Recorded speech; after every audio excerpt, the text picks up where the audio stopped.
everyone, and welcome to Light Haven, the podcast for all things spiritual, mystical, and energetic. My name is Ruth, mystery student towards the awakening of consciousness. And my name is Bianca, lightworker and astrology enthusiast. And surprise, surprise, this episode we have welcomed back one of our guests who has been on the show previously. Hey. I'm Arlan from Supernatural Coaching and Consulting. And yeah, it's really good to be back here with you ladies today and looking forward to see what we can create. Yeah, awesome. We're so glad to have you back. Well, the title of today's episode is Emotional First Aid, Navigating Life's Biggest Storms. And we've actually done quite a bit all around the emotions, coming to a place of peace, dealing with the struggles of life.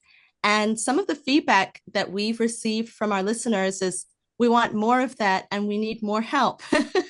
Can you please help support us with life's challenges and especially around big emotions that can arise in the moment if someone hasn't gotten the chance to establish a daily routine or practice that can help ground them. And I think this is a really timely topic because in this day and age, even though it seems that we should be happier than ever, we have all of our modern conveniences, we have a lot of social supports, but we also have new kinds of challenges, especially in the first world, that where we have everything we need materially, we seem to be struggling from an emotional and internal world perspective with the pressure of social media, a lot of people withdrawing, and maybe they don't go out and engage with their friend groups as much. So they're dealing with a lot of things on their own. And especially after COVID, when people started staying home more, I think a lot of husbands and wives were in each other's hair a lot more, and a lot of things came out. So I guess the point is that it is still really relevant in this day and age to have ways and methods that we can stabilize ourselves emotionally. And once we reach the point where we've stabilized, then to bring in other practices that can allow us to have long-term healing and then get to the point where we start thriving. We're not just trying to survive, but we're taking it to the next level. So previously we've talked about meditation, therapy, goal setting, looking at how what kinds of stories are going on in your head and your self-talk. But some people are still stuck and they need that emergency help. So today's all about what people can do. Arlan, do you have any thoughts about that? Like why people are struggling and what kinds of approaches are really good to look at? Yeah, I mean, my immediate thoughts are that the world is changing fast. And, if you just look at the economic crisis that we're in, it's difficult. So, where we've moved from this family unit where, one parent could stay at home, one parent work, we now have this crazy hustle where, both parents are working, kids are being raised in a schooling system. And so there's a lot of pressure on a family unit. And like you said, like COVID was almost like a vipassana for families. You're all together, you're gonna sit here, you can't escape, you've just got to be with whatever comes up. And so, after a massive period of living in this fast paced world, people suddenly had to slow down. And when we slow down, we have to be with ourselves and our emotions. And then these things come up and we're not used to them. And so, we mostly deal with them in an unhealthy manner. So, as far as tools, I think we'll get to sort of how to deal with that. A lot of the things it sounds like you ladies have already covered. But yeah, there are lots of things that we can do, and I think one of the biggest ones is just in that moment that you're losing your shit. If you aren't mindful that that's happening, that's when things spiral out of control.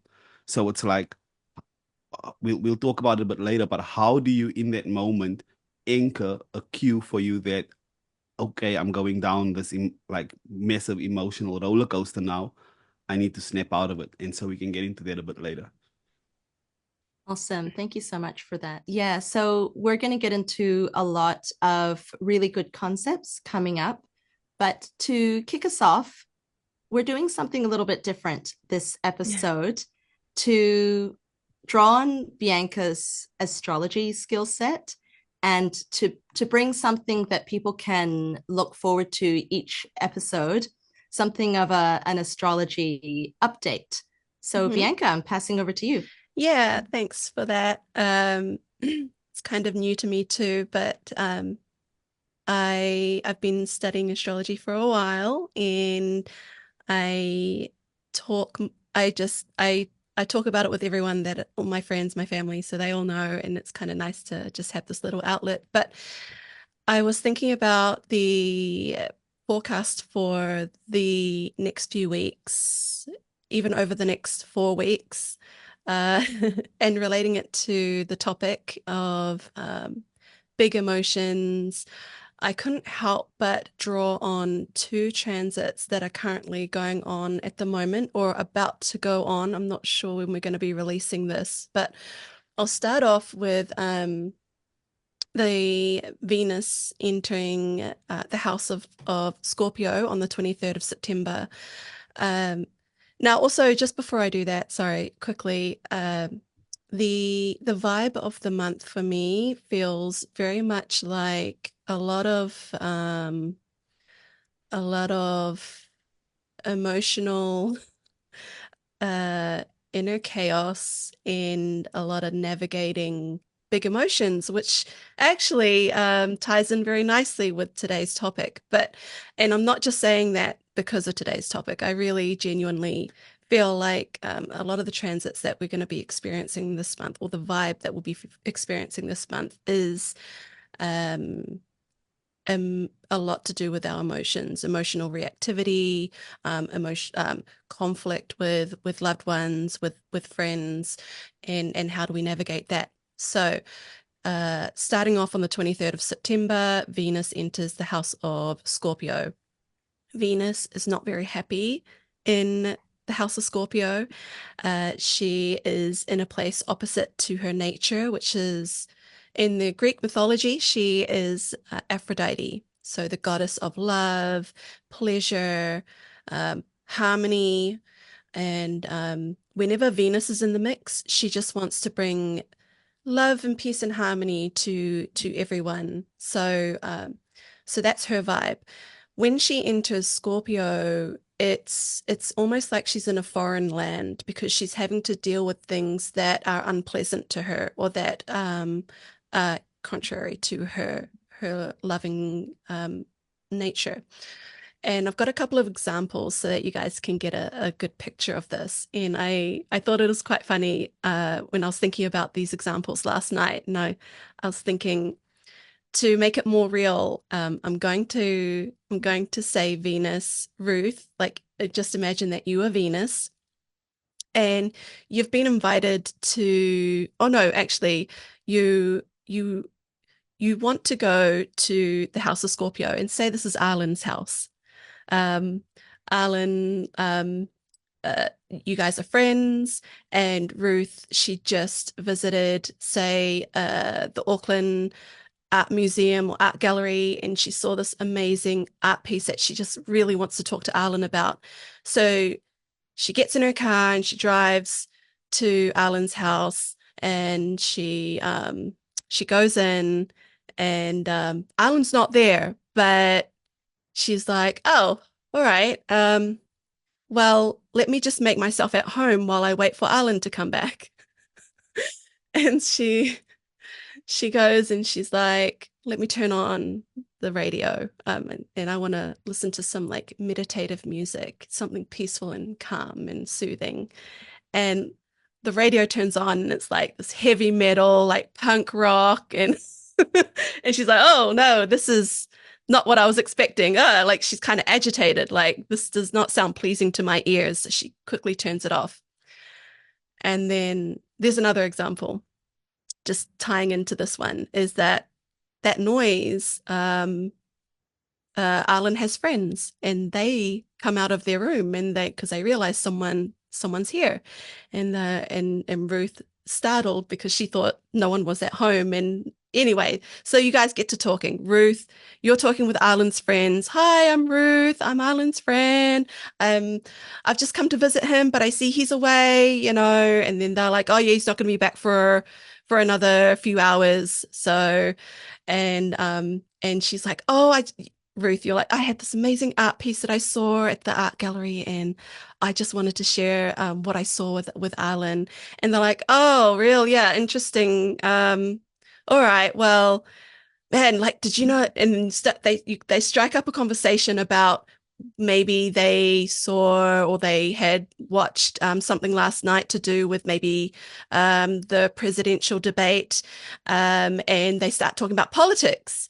And Ruth is sitting there like, oh, well, no, I'm not aware of the debate that happened last night. And then they continue on, oh, it was so great, like, and they start like going on about all these things, that was all the debates that were going on in the political campaigns, and just Ruth just couldn't care less. Like, you just like, this is not my interest, And they're like, yeah, and there's actually some conspiracy that's come out, and that, like, oh my gosh, that there's this like huge other agenda out there that we just didn't even know about. And they start naming all these things.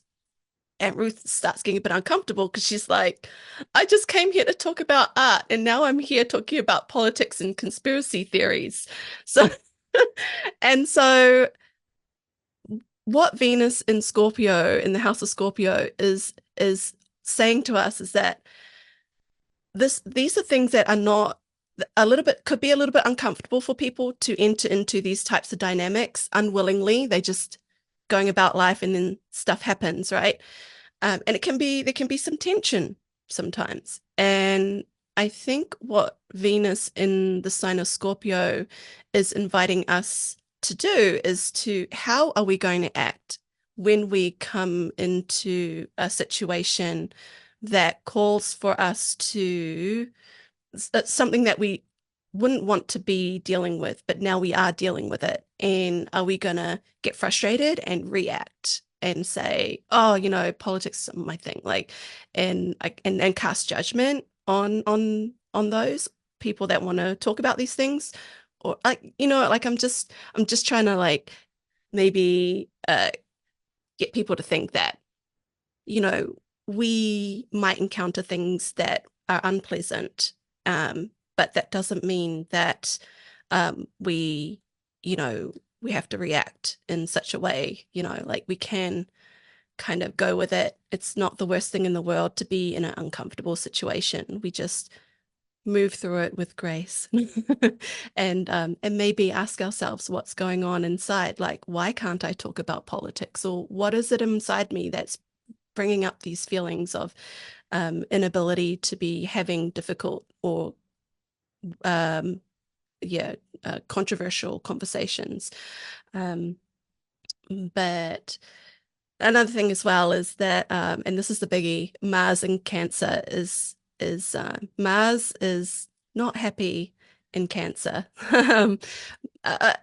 Mars is also in an environment that it doesn't naturally like to deal with.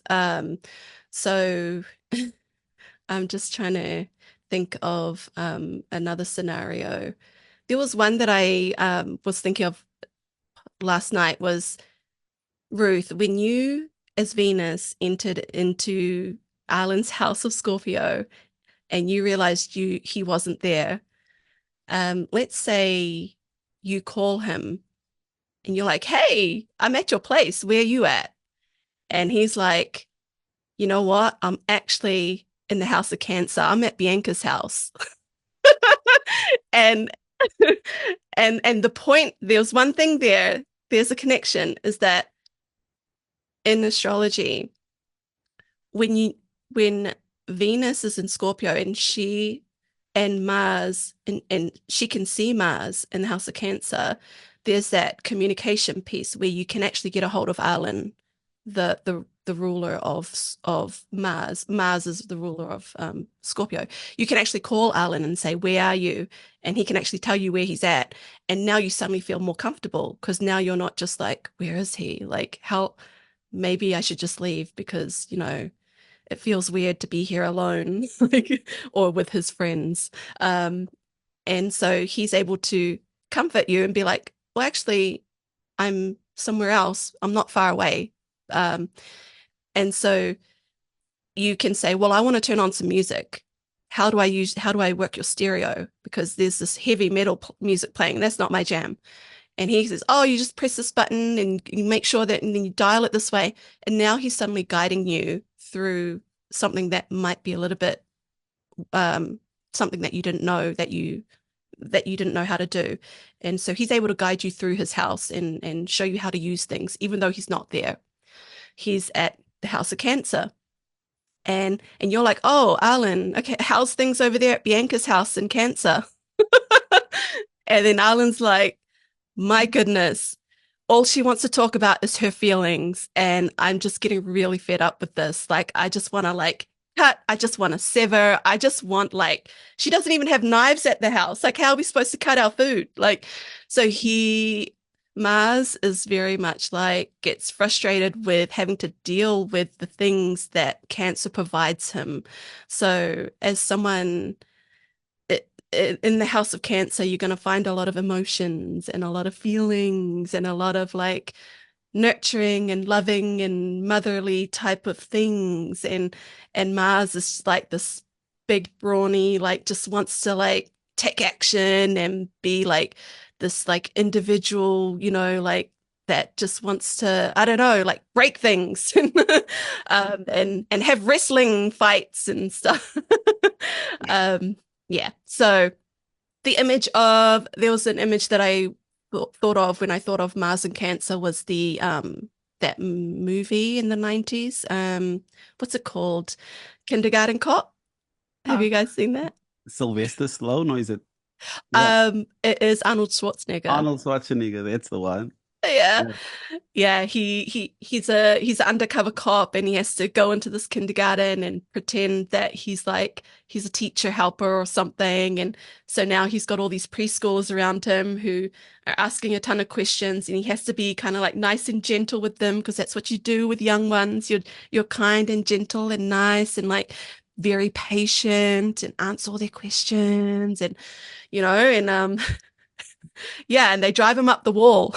He's just I think there's one time where he just releases his anger out and frustration and he yells, and then all the kids just stop what they're doing and just stare at him "Oh my gosh, you just yelled, what in the world?" It's he just had to let it out. And that's a little bit like Mars and Cancer, bottles it up and then just is quite reactive and then lets out a massive it's but so what I guess I'll just quickly wrap this up. Yeah, Mars is impulsive and Mars can be reckless. Not saying these I don't mean to be really negative, because Mars is a very necessary is very necessary in the experiences that we have, and it calls us to action sometimes, and it calls us to be very desirous of the thing that we want. It calls us to do rather than just sit around and dream, right? It's a very action oriented planet. So but it's also it's like a child. It can be impulsive and wants its needs to be met immediately. And yeah, I think Mars and Cancer invites us to look at our impulsive reactions and to pause and reflect and maybe think, what is the lesson here that I'm meant to learn? And is there possibly a better solution? So that's all that I had about the forecast, the astrology forecast for this month. Venus in Scorpio is going to be a spicy one. Mars in Cancer is going to be interesting. navigating big emotions, being very reactive and very triggered a lot. So trying to be aware that this is a thing. And here's the thing about transits is they don't last forever. If you had the signature in your birth chart, maybe you might see that through your ongoing experiences in life, but this is just a transit, so it's only going to last a month or two. Mars is going to be in Cancer for 5 months, which is a long time. So there's that, but yeah, they don't last forever and they will go. And they're going to bring up experiences for us to learn from. So yeah, that's my 2 cents on the astrology forecast. Yeah. Thank you so much for sharing all of that. How fitting all of these big emotions or experiences that are going to be cropping up in the coming month, in the coming 5 months. It almost makes you, at least, well, for me, I'm thinking, ooh, a challenge. Great. Now I can start watching and see who's triggering me. Because often I think, oh, I'm just triggering myself. But it looks like what the universe is going to be serving up in the next 5 months could be lots of people coming around and doing things that you just didn't want them to do. And then you can watch and see where all of those secret hidden shadows in yourself are to discover. So exactly, I'm very excited about that. That sounds like lots of fun. If someone does in these coming 5 months start to experience their triggers, and maybe they're not used to watching, they're not used to observing their emotions and inner world. So when these things arise, it's just going to go kaboom, enraged, infuriated, blood boiling, or just frustrated, or like looking at a colleague or a partner or a relative. How could you? So unjust. That sense of injustice. What is the emotional first aid like? What is the thing that we would recommend to them when these things are cropping up? It's really cool that you asked that, because one other thing that I thought maybe I would mention it and I completely forgot about it when I was talking. But so Mars in Cancer, and I talked about transits, how they only last a little while, then they move on, and then it's not going to be like that forever. But in a birth chart, it can be a little bit different. So I have Mars in Cancer natally. And so I'm very, very familiar with yeah, I think yeah, it almost feels like my heart is dropping, because then you guys, my friends are like, oh, that explains it. Yeah. Very reactive. I see. Okay, before you say anything, hopefully our friendship remains intact after this. But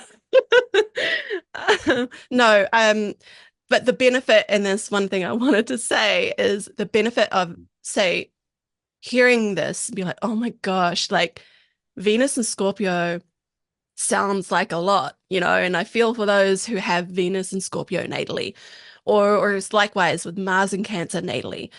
It's actually, I actually feel like you learn a lot more when you have the signature in your birth chart, because your life has continued to deliver these experiences to you, hand them to you on a platter, and asks you, how are you going to act? Like similar themes that continue to go on in your life, that you kind of are forced to learn how to manage this dynamic in your life. And so now I personally have such a huge emphasis on not being reactive and trying to maintain composure. And here's, like, I'll just list some of the things, that the process that has helped me, because I'm nowhere near perfect in this instance, but I do have big emotions sometimes, and I'm very mindful of not trying to project those big emotions onto the people that I love. So, and it's taken me a long time to get there, and I've lost relationships, friendships in the past because of that emotional reactivity.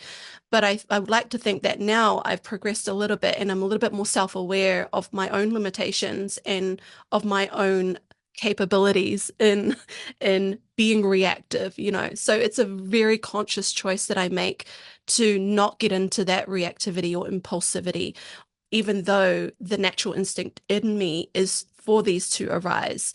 And so this is the process that I go through. So just real like bullet points. First is I do pause.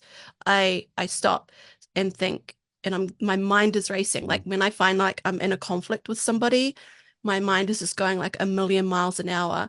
And then when it's time for me to speak, sometimes there's a silence because I just want to take my time in responding in a productive way. So there's that. First and foremost, just pause, you know, allow for some silence to be, because that can be everything, you know, that anyway. So I pause and then I think, what am I feeling? Like, why am I feeling so like enraged right now? Is it rage or is it anger?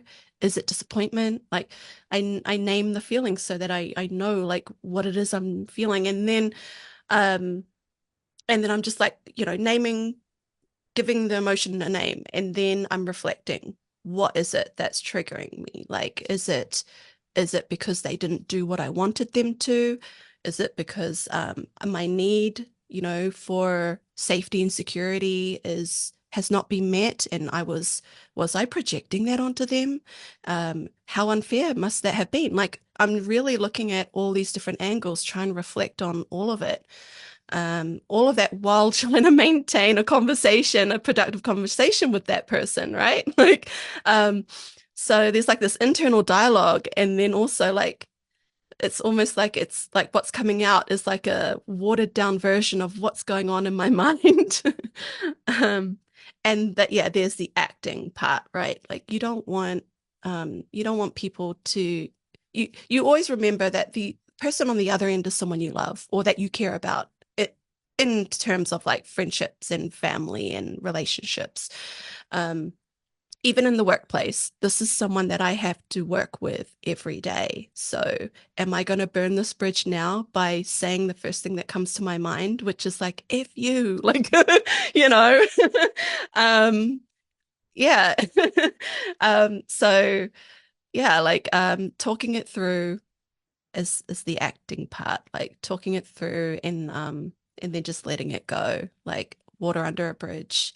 I'm not going to hold anything against that person for feeling how they felt and me feeling how I felt, or them doing what they did, leading to me feeling anger or betrayal or distrust or anything like that. So, and one other thing as well, there was a quote of the month that I wanted to say in terms of like the astrology energy, like vibe that's going on. And that is, people will forget what you said, they'll forget what you did, but they will never forget how you made them feel.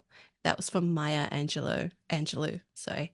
So I just thought that was so pertinent to like the things like Venus in Scorpio, Mars in Cancer, a lot of big emotions, a lot of impulsive reactions.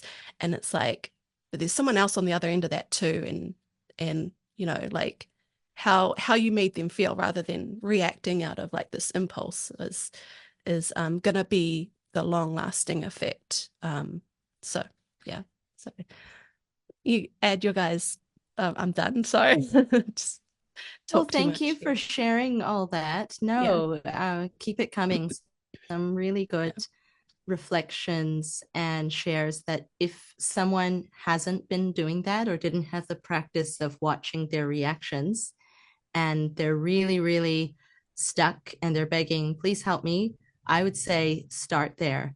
There, you can only go up from there. Once you develop self-awareness, then there are all kinds of other practices that you can branch into as well. But the starting point is to first get used to seeing the emotions that arise. And by naming them, that's how you help your operating system to shift into observer mode, because the observer is less identified.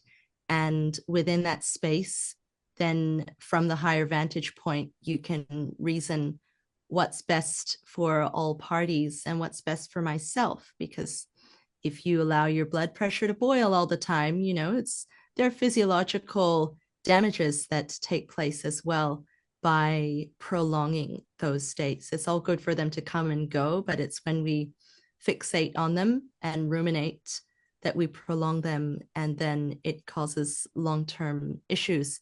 But Arlan, what would you have to add to that? Yeah, you both bring up some really, really valid some really valid points on how to emotionally regulate, and the process of, just stopping is the first thing.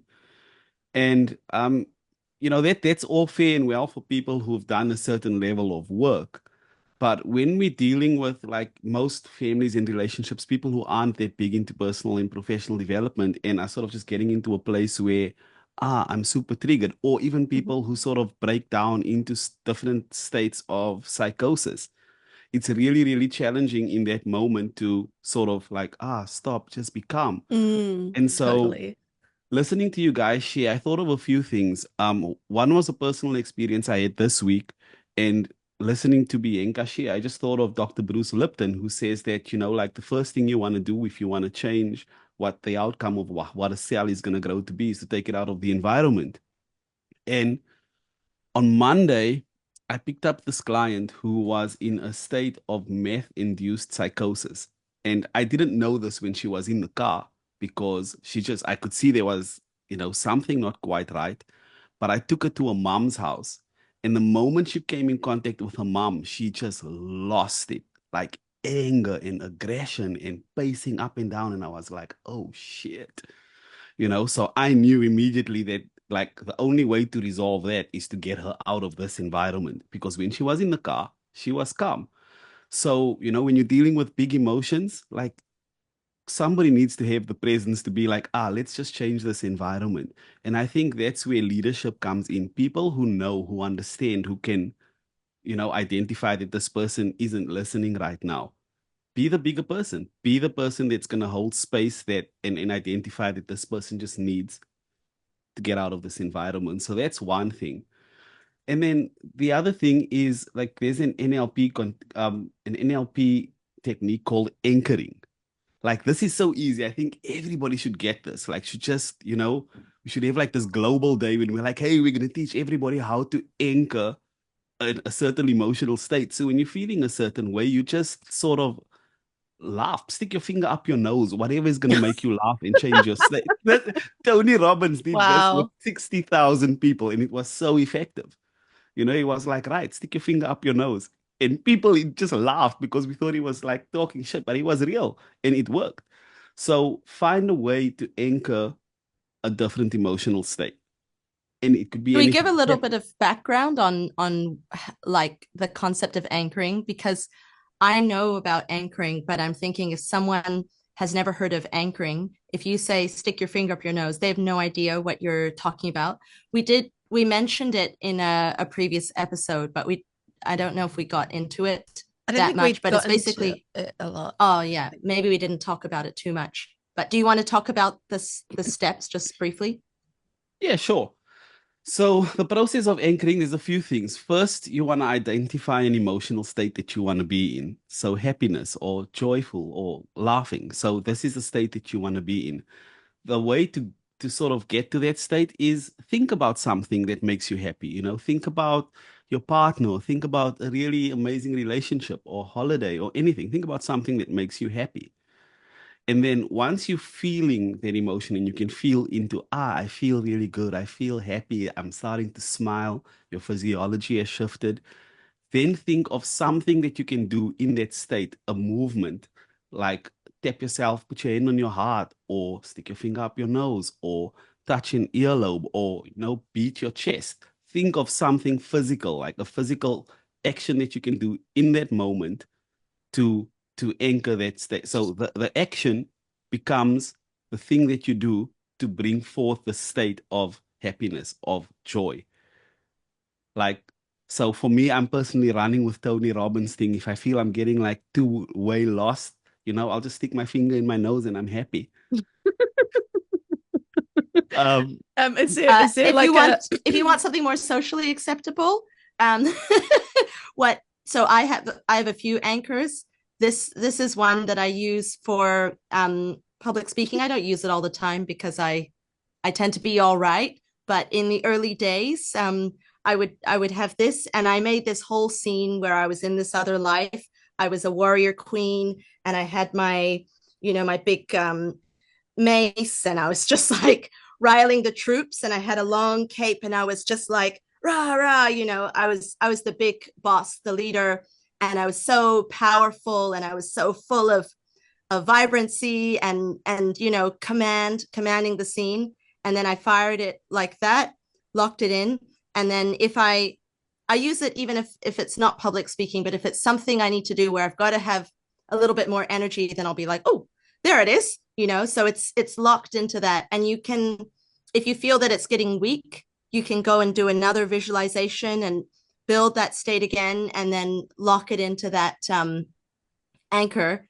And then you can have all different ones. So some people have like going like this, or going like this, or going like this, and you can make tons. You can make them for this is for feeling energetic, this is for feeling happy, this is for feeling determined and focused. And then you can have all these different symbols that you use, that you turn on when you want to go into that state. So I just thought I'd say that in case someone's listening and they don't want to put their finger up their nose. Well, like I was going to ask, because I don't do anchoring and I haven't really heard much about that.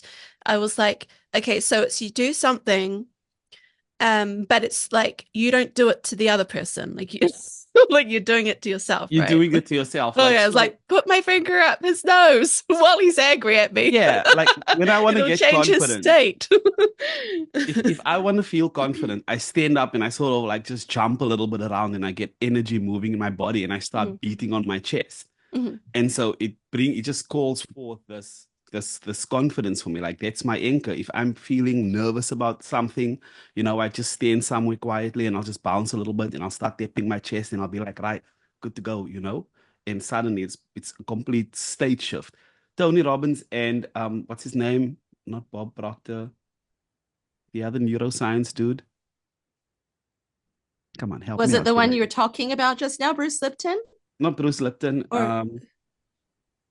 Does he have a podcast? It's like Braden, is it? Is it Jeff? The Gaia dude. Jeff Braden? The Gaia dude. I hate it when this happens, but isn't okay. it Jeff Braden? He was on Gaia. He had like the silver hair. What's his name? I can't believe his name is eluding me now. Tell us what he did, and maybe so anyway, so he's a neuroscientist, and so what they talk about is change your It's not Joe Dispenza, is it? Joe Dispenza, thank you. Oh, Joe. So Joe and Tony talk about this a lot, like change your state and everything else around you will change. So ultimately, when somebody's experiencing sort of a high emotional state, and they're sort of getting to their place where they're starting to project emotions, what you want to do is change their state if you're around, or for them, it's like get away from whatever is causing this now. If it's an argument with your wife, take a walk. If you're getting triggered by your child, take a walk. Give yourself a timeout and sort your own emotions out first. Yeah. I love that. Give yourself a timeout. But make sure you communicate that you're going, because it could trigger an abandonment wound in the other person. And so, communication, even if you are frustrated and mad and stuff. Well, can I just speak a little bit into this? Because I heard Ruth earlier said, something that's more socially acceptable. And so a big sort of thing that's not working that I see in society around, especially around freedom of speech, is we're moving to this world where we're trying to control how everybody communicates so that we don't hurt somebody else's feelings. So by doing this, we're teaching people how to not deal with their emotional state, because it's no longer about my emotional state, it's about what the other person said. Whereas I think what we really need to do is shift to I'm gonna practice being with any type of communication that comes my way, whether somebody's swearing at me, whether they're shouting and raising their voice, whether they're spitting racist remarks or homophobic or transphobic remarks, whatever it is. Like, take personal responsibility for how you react to that. Be with your own emotions instead of going, they wrong for saying that. Because we're gonna, like, the way I see it going is that we're just gonna have this emotionally numb world, and we're gonna have this one-way focus of communication versus no. Learn Mm. how to be with these things, learn how to control your own emotions, and that way, when your wife is yelling at you and she's got a pen in her hand, you can be calm and be like, she's about to, lose her shit, and that's okay. But you don't it doesn't have to be made a bad Get thing out of the or way of the negative. pan, right? Yeah, Mm. duck. But you know what I mean? It doesn't have to be a bad thing when people are expressing things, even when they're projecting things. It becomes a bad thing when we take it personal. But up until that moment, all that person was doing was emotionally expressing how they feel. We, the ones who are receiving it, we are the ones that make it wrong. So instead of trying to control what people say and how people speak, we should learn how to control our own emotions and how we receive that information. And that's, for me, the real work. Thank you for That makes sharing that, sense. Arlan. I agree that it's important to take responsibility for how we feel and Mhm. how we respond. The caveat I would add to that is, like, if you're being repeatedly attacked or abused, just because you're not reacting doesn't mean you have to keep hanging out with the people that are exploding at you. Mm. So, for example, let's say that you are with said partner who always gets out a pan to hit you and is firing insults at you. And yes, you're not reacting, but you maybe don't want to live with this person. Like, just because you don't react doesn't mean that it's the most constructive relationship to be in. Like, there could be, imagine if you could be in a relationship where both people built each other up and complemented each other, and you became a power couple and you can go take on the world, as opposed to, she yells at me every day and I can be with it. So I agree with that. And I also think that the other side to the piece is knowing who you want to surround yourself with, who you want in your inner circle, not because you can't be with other people, but because you are the architect of your world and your destiny.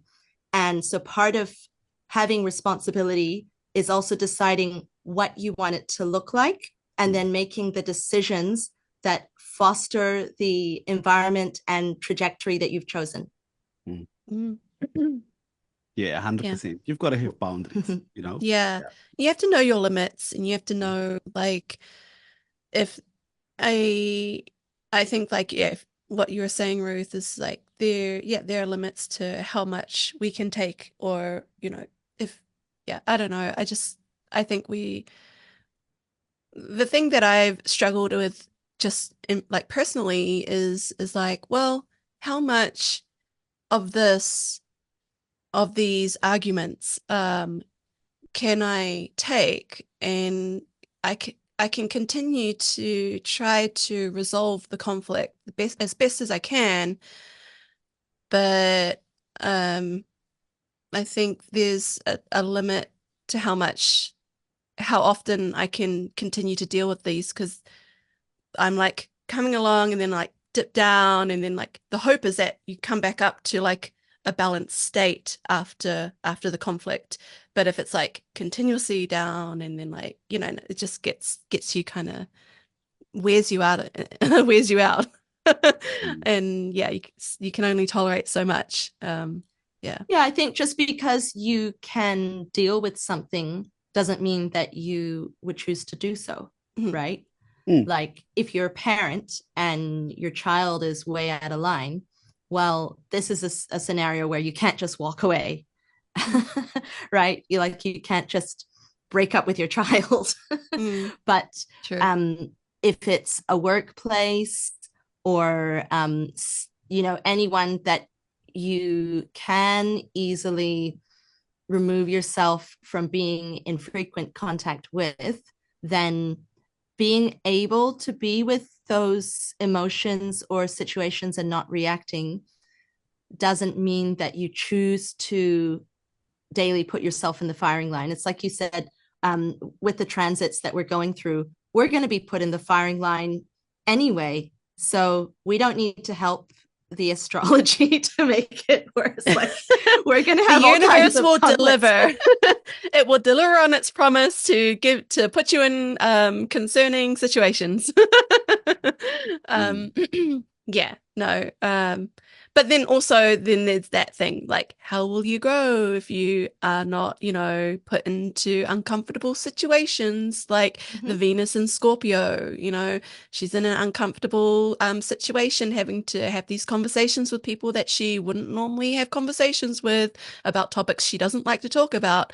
But without that discomfort, you're not going to be able to grow. So yeah. So is that finding that balance between how much, do you put yourself in, how much you subject yourself to, peace and harmony versus chaos and conflict. There should be a balance. Yeah. Yeah, and look, for the person, like you're both right. For the person on the receiving end of sort of somebody who's communicating from an emotionally charged space, you've got to be clear. Like, if it's a relationship dynamic, like I can deal with this, I can be with this, but do I want to? And it's just a choice, like yeah or no. Yeah. So yeah, I agree with that. Yeah. Well, guys, we've talked about responding to situations in the moment, and we've talked about when life throws us curveballs and challenges, how do we deal with it there and then, and having that reflection in the moment, naming the emotion, and also learning to sit with the emotions that arise, and then potentially moving away from people that are just not your scene. But if we're talking about really becoming free, we're talking about, okay, after you've used the short-term method and now you've stabilized, where do you go from here?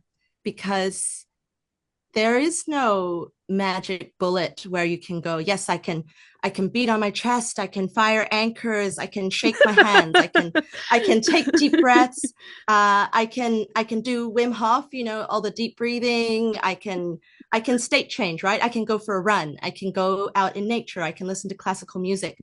But those again are kind of like, they're good, and we probably should never throw them away.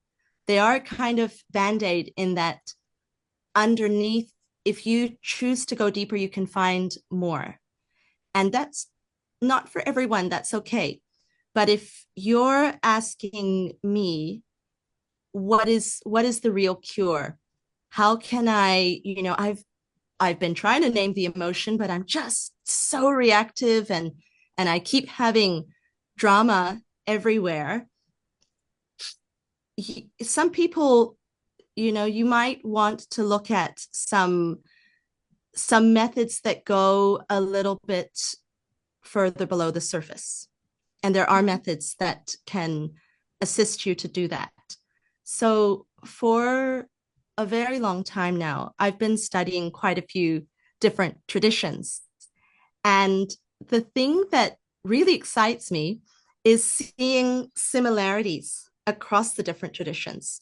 So no matter which country it comes from, or whether it's secular or more religious or esoteric, so to speak, I've been able to observe that there are commonalities in all of them, meaning that people from different backgrounds, different worldviews, different traditions and disciplines have come to not only the same conclusion that we need to go deeper to uncover how we can truly heal and stabilize our psychology, but even the methods that are prescribed also have their commonalities.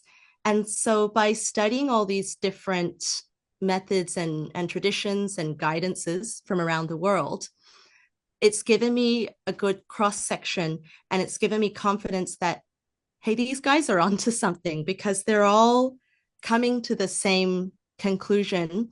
They're just expressing it with different language, or their steps sound similar, or the steps sound different, but they have enough similarities that if you stand back far enough, you can see that they're kind of talking about the same thing. So recently I was reading the book Inner Critic to Inner Coach. And when I was reading this book, and I was, I'm studying psychology and I'm studying esotericism, and then I'm reading this book and they're talking about your self-sabotage and your internal critic and feelings of being unworthy and how you deal with that. And they mentioned this really interesting theory called internal family systems. Have you guys heard of that? You're on mute, but I see you nodding, Arlan. Vaguely. Sorry, yeah. Yes, I've heard of internal family systems. Yeah. Yeah, so with internal family systems, it was a kind of self-directed psychotherapy that was developed by Richard Schwartz in the 80s. And the idea was that if you look within yourself, you can find many different parts. And maybe in some places it's called parts theory and so on. And as you get better at going within and meditating and seeing, well, in this situation, I did this. And what was that voice saying? And in that situation, I did that. And oh, that voice was saying that. Why was it feeling like that? Was it saying that? Oh, it was scared, or it was feeling unworthy. So you kind of in your meditation break yourself down into these different parts, and you see what the different voices are saying and understand why they're saying that. So instead of shushing them and saying, like a lot of meditation says, just watch it float by. And so the voices keep floating by and they're always there, but you never understand them. You just are kind of like, by letting them go, you're not listening to them to know why they're saying those things. If they're saying, oh, don't go there, or don't talk to that person, don't go for that promotion, or how could he have said that to you? Those voices have a story and a purpose. So at least under IFS, or internal family systems. So when you do a meditation and you go within and you listen to those voices, you hear what they're saying and you work to understand them. And when you come to a place of understanding, then you can allow them to be. So that's IFS. But I mean, people have heard of that, sort of nothing to see here, really. But the thing that got me was seeing that and going, that is so similar to the Jungian approach. And it's also very similar to the esoteric approach. And that's the part that fascinated me, that these three systems were all the same. So all of them are teaching you to go within. And in both Jungian theory and esotericism, there is sort of prescribed this daily practice where at the end of the day, you would recollect everything that happened. So you might sit down, you get really quiet, and then you start going backwards through, okay, well, before I sat down, I was in the kitchen, I was making myself a cup of tea, I had my dinner, cool, nothing interesting here, and keep going back. Okay, 4 o'clock, I was talking to that colleague. 3 p.m., oh, we had that terrible meeting. Oh, what was Susie saying? Oh yeah, I couldn't stand her. Why? What did she say? So you start like going deeper into all of these impressions or interactions throughout the day, but you're not going there to accuse the metaphorical Susie. You're going there to understand yourself. So the first part is to explore the subconscious, and you're looking at, well, what was I afraid of? Or what was I trying to get? Was there some desire? Why was that desire there? Was it because actually underneath the desire, there's a fear, and underneath the fear, there's pride, and underneath the pride, there's lust. And so you can like keep going through all of these repressed aspects of yourself. And in exploring the unconscious, both the Jungian approach and esotericism is exactly the same. Now, in this stage, as you're going deeper, where they diverge is that in the Jungian approach, as you go deeper, then you start looking at archetypes and universal symbols like, oh, as I'm going back, I'm getting an image of a dog or a jug of water, and something that could have a meaning that we all in every culture might say, oh, that's what that means. I think that means energy. I think with the Jungian, with that, I think young teachers as well, that we can learn through our dreams and symbolism behind it in our dream state. So that's quite that's different to meditating, but like, yeah, that's one thing that I think Jungian analysts are really big on. I think they call themselves Jungian analysts. I'm not quite sure, but yeah, it's how to understand yourself through the dreamscape. So yeah. Yeah, 100%. And they have the exact same practices in esotericism. I almost wonder if the mystery schools are just a whole bunch of psychologists. They're all just it's got this magical language and really cool mantras and books and some like magic spells. But then at the end of the day, all they're really doing is going inside to understand the self.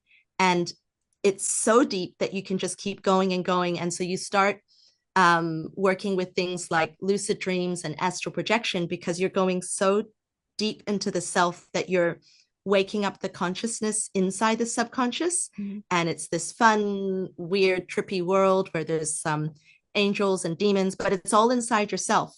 And so you can find like, this little crying baby in the corner in your dream, and you go and comfort it and make it feel safe. And then you wake up feeling more confident. So it's really interesting how you can play in the dreamscape, understand yourself better, and then wake up and notice a difference in your psychology during the day. Lots of fun. And I think that could be a whole episode in itself, how to access the dreamscape. But just to briefly go through the esoteric and Jungian meditation and how that's similar to IFS. Oh, before we move on, like I was just curious to know, before we move on to something else, just with IFS, have you incorporated some of that, or do you use that in your own life, Arlan? Like I was just thinking, I remember one time you were sharing with me about like the different voices. I mean, I don't mean to make you out to sound crazy, but yeah, there seemed to be some kind of inner counsel that you used to tell me about. That's not just Arlan's thing. Lots of people have that. I am crazy. So yeah, no, if I share anything with you, please make it public. I really don't do it. I don't mean to out you. No. So yeah, look, it's I like that you guys brought this up, because like IFS, internal family systems, is pretty new. So I'm gonna say this now because we're creating a platform where people can get information on how to deal with these things. Every human being out there, Google the Landmark Forum and go and do this. Like, it is a life transforming program. And like, when you look at how family systems work, it's, identifying all these different thoughts and stories and voices in our head. And like, what the Landmark Forum taught me very, very early on was the whole distinguishing between a fact and a story. Like, what are these voices? I call the voices in my head the boys in the hood, right? Like there's these four voices sitting in a round table, and they're always making decisions about everything in my life. And I'm like, if I don't pick it up, it's like suddenly I'm making a choice or a decision based on something that I haven't even consciously thought about. It's just my automatic human responses running. So the good practice is sort of like just distinguishing that. Like when you early on, Bianca, you said like, what do? You were like, you slow down, you stop. And that's the key. That's the secret. Like, just stop and notice where your awareness is, what you're focusing on. Is there a thought process going or story going on that you maybe have about, Arlan's crazy? I'm like, yeah. is, but okay, and notice it. And so that's very, very important. But I also wanted to share something else now, that just because we went a little deeper around, we dealt with, somebody's having this massive emotional response, and how do we deal with it? But then there's, okay, if you're in a relationship with somebody, you don't want to, maybe you love this person, you don't want to end the relationship. Maybe you have kids. And so now we're looking at somebody's behavior has to change. Like, your behavior, the way you're speaking, the way you're shouting, or the way you behave in a certain situation when you get triggered isn't okay. So your behavior has to change, or I'm going to leave this relationship, which is what happens all the time. So in that case, it's like, how do you get somebody to change a behavior? How do you get somebody to stop reacting that way? Like, how do you shift and change the actual behavior? And the most powerful practice, that it's not just NLP, it's been used, Neville Goddard in the late 1800s, early 1900s. He started a lot of this work. And it's having people understand and get the impact. Like, when people become really clear on the impact that the actions are having on other people, like, and it becomes so, you create that for them in a manner that it becomes so horrible, like when you're really hurting this person that you love, like, you want to change. You absolutely want to change. And so that, like, for me, as parts work, is understanding the impact of our behavior on others. So the next step after you've left the environment, the next part of the work is understanding how it's been impacting ourselves and how it's been impacting others. And only after, like, in my opinion, after that, do we go deeper still into the real inner child stuff. So you have all these parts and layers that you've got to work through. So I just thought I'd share this so that people listening don't think, okay, so, that's all you need to do. It's like, no, no, no. It's just a part of the work that you need to do, like, to understand your emotions and then to transform how we behave and react when they do arise. Mm-hmm. Thank you for that, Arlan. Really nice. Yeah, awesome. I'll just finish that piece about the the different methods that kind of are the same. So once you've done the retrospection and you've gone deeper and you've identified like the key players, the hero, the shadow, or the boys in the hood, you can call them whatever you want. Some people give them a whole bunch of names, like that's Lucy and that's Jessica and that's Shailene. All of those inner characters. The key difference between these therapies or inner work is that in IFS you listen to them and you understand them, and that's like the end of it. You just let them be there and you know who they are. Whereas in Jungian theory, after you've understood the shadow, then you have this thing called integration and transcending the ego, which is pretty interesting because in esotericism, which includes gnosis and many other mystery traditions, you reflect on those egoic behaviors and attachments, and then you say these special magical prayers and mantras to dissolve those elements. And so in Jungian theory, you transcend them, which whatever that means, it's kind of like you allow them and then they stop getting in your way and suddenly you discover a whole new you. And then with the practice to dissolve them, so like let's say you say, I've understood this this feeling of inferiority and this fear, and I know I've understood that it's connected to when I was 4 years old, and this happened, and I've made peace with it, and now I no longer need it, so I'm going to dissolve it very lovingly. So instead of just letting it stay there, in the esoteric practice, you actually dissolve it, and then they do a meditation where you feel that a pure and an unattached part of you suddenly is unlocked.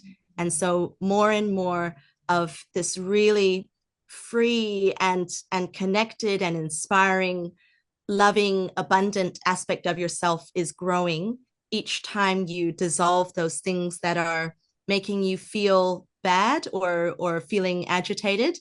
And so through this process, by doing this daily meditation, you become freer and freer. And so I think it's really cool to share these different methods because they all build on each other and they have similarities, but the key difference in the esoteric practice is you're kind of meditating to bring in this state of love and expansion. So you've seen that part of you that's causing agitation and difficulty, and then instead you're choosing love.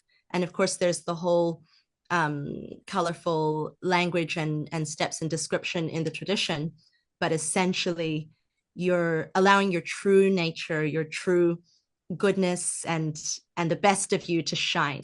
So I really liked that about that tradition, and of course the other systems as well. Yeah, thank you for that, Ruth. It's really interesting. I don't know much about you did a good job at trying to synthesize them all these different I don't know if you'd call them modalities, but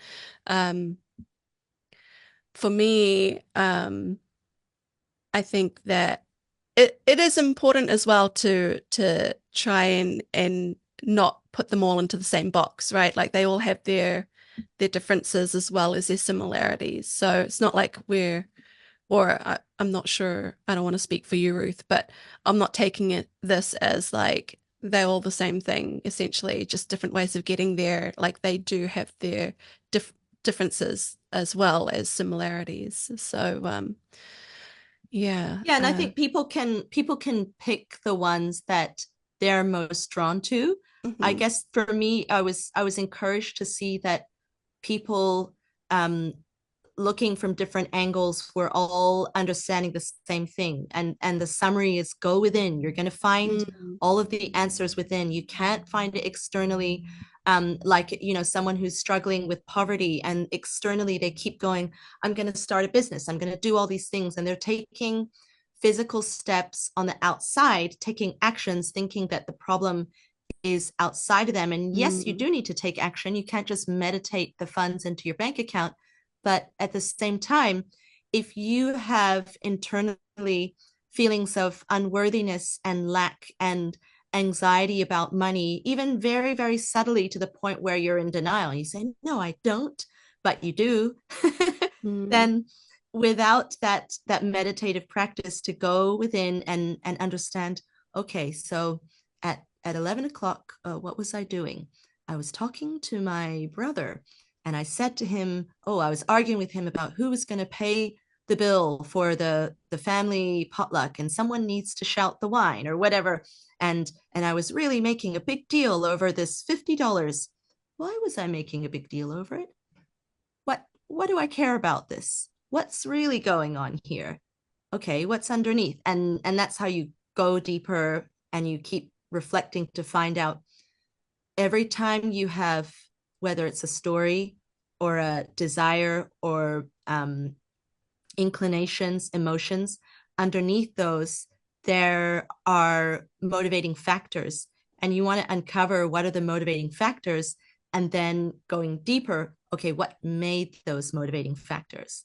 And then once you understand it, it's like the mystery of why you're doing certain things, why you're feeling lazy on a Wednesday, or why you're haggling over the bill with someone, or snapping at your child. The why of your behaviors starts to come to light. And that's the beauty of it. When the more you understand, the more free you become. I love that. Yeah, totally. Because once you understand that you're coming from a retrospective place of understanding, like why you're getting emotion, where these emotions are coming from, then you have a choice. But if you're reacting, and this is my summary, the take of some of what you said, is that if you're reacting, you're acting out of a place of unconsciousness, like the subconscious that's right, you haven't been made aware of yet, and that is ultimately what's driving you, which doesn't seem like you're in control. Like it seems like you're allowing your emotions to to to to make the decisions, like Yeah, you making become a victim of your patterns rather than right. stepping into your true self that is free of patterns and can actually judge where to from here. Can I also say that it's not a walk in the park? Like, it's not like I know maybe if you're sitting with yourself at the end of the day and you're reflecting on things, that's cool. Like, that's how we can come to self-realization. But I also feel like when you're in the moment, when you're feeling your feels, and that is, and it's causing you, you have to act. And it's like, how am I going to act? And I'll give you a really, hopefully a quick example of what I mean. And this whole, like, once you understand yourself better, there's more freedom. And hopefully this hits with some of you guys. So the last week when I was with my kids, and I had a few run-ins with my daughter. She's 11 years old, and we butted heads over a couple of things, and there was a bit of tension between us, and we weren't on good terms. And but I knew it was all going to be all right in the end. We're just going through some things. She's not happy at me. I'm trying to be the parent and be the responsible one and teach her and discipline her and things like that in the most loving way possible. But she's still not happy about it. And it came time to say goodbye to her when she had to go to her dad's house. And I knew things still were not good between us at that point. I knew how that she wasn't feeling me. I knew she wasn't happy with me. But the deal is that I always give her a hug before she leaves. And so I went to, like, raise out my arms, like, Penny, give me a hug. And she was like looking at me, and she went to go grab her things, and she was literally just about to get out of the car and not acknowledge me at all. And like, in my inside, my heart was breaking because I wanted this hug from my daughter. Like, even though I knew she wasn't, happy with me. And I was like, I was making it awkward because I was like, come on, give me a hug, And she was like, no, like, she was tight-lipped. She's like, nah, like, this is not going to happen. It's not going to fly. I'm not going to hug you. And, after a minute, like, even Cole, like my son, he was like, Mom, like, just let her go. Like, he's 13. So, like, he's just like, oh, like, can we go now? Like, so I was like, all right, see you guys, I love you. Bye. And then they left. And as I was driving back to my house, I was just like, oh, that really sucked that I didn't get a hug from my daughter. Like, but I was like, you know what? That's fine. Like, I'm just going to live with it, Anyway, that night she messages me and she's like, Mom, I left something at the house. Can you drop it off? Like, I really need it. Like, it was like face wash or something. And this, like, thing in me was like, oh, now she acknowledges my existence, like, when she needs something from me. But then I was like, you know what?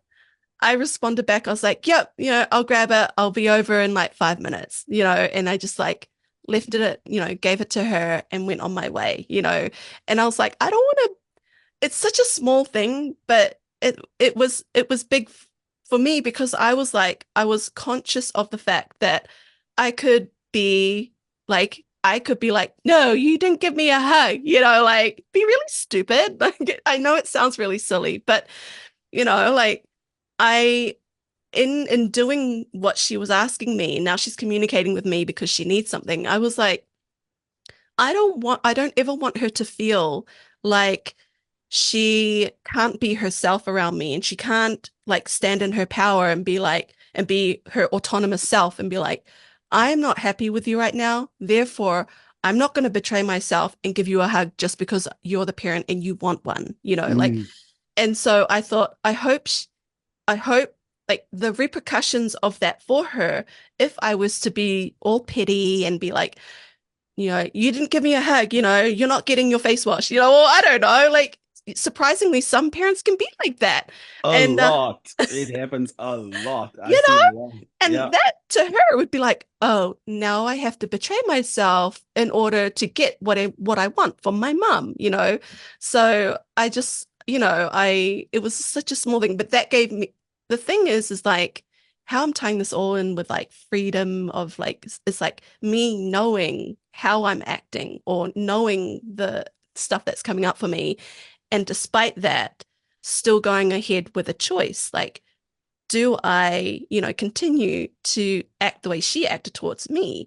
Or do I continue on like a normal loving mother would and be like, all right, Penny, like be the one that you can count on, you know, and okay, I'll be over in a minute, you know, and just do that. And you know what? After I dropped it off, she sent me a message and she said, I love you. And I was like, oh, Mm, life is good now because my daughter said she loves me. mm. So yeah, it was just yeah, the freedom of choice because now you can see like your emotions and are you going to be reactive and let your emotions like take over and act through, you know, whatever your emotions telling you to do, or are you going to, you know, take a step back and really think about what you want to do, and that's the choice, you know, the freedom of choice. So yeah, so that was my example. Yo, this is so important, right? I'm so glad you brought this up because like I'm really passionate about kids. Mhm. And like there are so many parents. I mean, I'm guilty of it too. What's happened to me too in the past. There are so many parents who become so reactive with their children. And like if you're listening to this, I just want to say it's not your children, it's you. It's you Mm. motherfuckers who are losing your shit, right? So I'm saying this because so about 3 weeks ago, 3 weeks ago, maybe about 3 or 4 weeks ago on a Friday morning, my phone rings and it's an unknown number. And I answer the phone and my son's on the other side of the line. I'm like, hey, like, where you calling me from? He's like, Dad, can you come pick me up? It's like 8 o'clock in the morning. I'm like, pick you up where? He's like, oh, I don't know. I'm like, what? I'm like, whose phone is this? He's like, somebody on the side of the road. I'm like, give the phone to this person. So he ran away from home for the first time, from his mom's house. Oh my Walked, gosh. walked, walked until he found a construction worker. Whoa, He asked for a that's phone. crazy. He called me. I went to him, pick him up. Now, the breakdown was simple, right? His mom said asked him to do something. He did it, and then he didn't do it properly, and then she lost the shit at him. And in his mind, he's like, well, like I didn't do anything wrong. I forgot to do something. Like it's normal to forget something. And the two of them had this breakdown, and he didn't like the manner in which she was communicating with him, and he left. He bolted. And so it's just such a simple example. And eventually, what I did was set up a mediation with him and his mom that All lasted right. for like 3 hours that Friday afternoon. And you were the mediator? I was the mediator. Like, I was the Fun mediator. I times. was like, sit. Interesting. And it was just really giving him an opportunity to speak and feel heard, giving her an Mhm. opportunity to speak and feel heard. But ultimately, she demanded an apology. And I didn't want to, in that moment, sort of undermine her as a parent. And so I said to him, Ethan, just apologize. And I knew in my heart it wasn't the right thing to do. And he apologized and he stormed off, letting me know about his disapproval about me not having his back in that moment. Mm-mm. But the moment he walked away, I addressed his mom and I was like, hey, like you are the adult here. Lead by damn example. Yeah. Like you could have apologized. It takes nothing.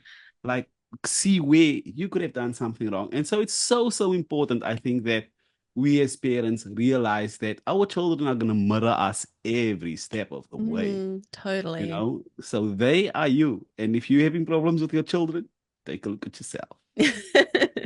Yeah, parenting is hard work, man. Like it shows you a lot about yourself. Yeah. Um, yeah, just huge, huge things. Well, at least in my life, you know.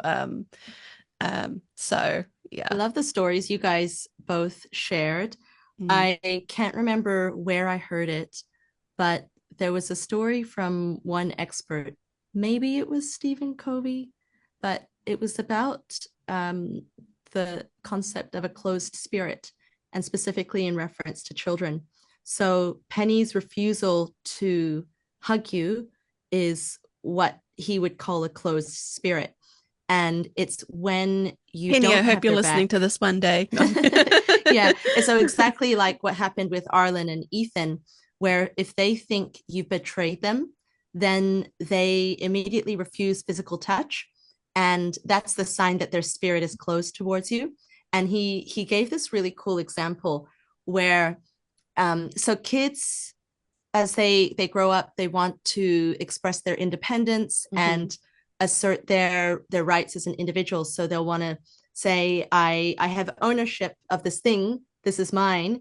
And if you betray that sense of understanding of the world, then they'll feel betrayed by you, so to speak. So what happened was this father, his son had all these toys and he was having an event. So all these people came over, they brought their kids, and the kids were all playing. And as they were playing, his son went, you know what? These toys over here, these I don't want to share. And so then the dad just came along. He was like, no, you have to share because we're having a party, and like you have to allow these kids to have something to play with too. And he was really trying to assert his independence and express that individuality, that he owned these toys and he was sharing those toys. So his dad essentially forced him to share his toys, which is like a betrayal of his son's ownership of those things. And then the son just immediately rejected his father and wouldn't let him touch him or put his hand on his shoulder or anything. And his spirit was closed for days until they had a conversation. And then the boy said, Dad, I feel like I don't own my things because you can just come in at any time and say that I have to share them. So what's the point? They're not my toys. And the point was to really understand their point of view and how they see the world and respect them in the same way you would as an adult. And the moment they either run away from home or refuse to hug you or stop talking to you and slam the door, that's where okay, something in what's happened has said to them that I've betrayed them and I need to find out what it is and find out how to win them back. But yeah, we could go on, guys. This is so much good stuff. Yeah, so and many it's good been things. so good. It's been really good. Yeah, it's been a good to have you great on. conversation. Yeah. Thank you everyone for your time and joining this conversation. Does anyone have any closing thoughts? Yeah, No. whatever you do, don't be a Arlan does. dick. Don't Right, be nasty to people. Yeah, no, just be yourself, but don't hurt anyone in the process. Yeah. No, lovely being with you both here again today. Some good chats. So we're gonna be doing a part 2 of this. Yeah. Yeah. I think there's a few other things that we wanted to get through, which we didn't touch on. I believe. Definitely would love to come to that. Not just helping people with big emotions, but also even depression or feeling flat or lazy. There are a lot more things that we have to share. So please stay tuned for part 2. Over this past hour, we've looked at so many different methods, both theoretical and practical, spiritual and secular, so that we know there's something for everyone. And we're sure that this is going to be really beneficial for a lot of people. And if you are a serial listener to our podcast, please also try the methods, because it's one thing to listen and it's another thing to test them out. Have a play, see which ones you want to try. And if you have any questions, please feel free to reach out to us. You can find us on Instagram. We'll put our contact details in the description. Thank you so much to everyone for listening. And remember, the path to your best reality is in your hands to create when you become conscious.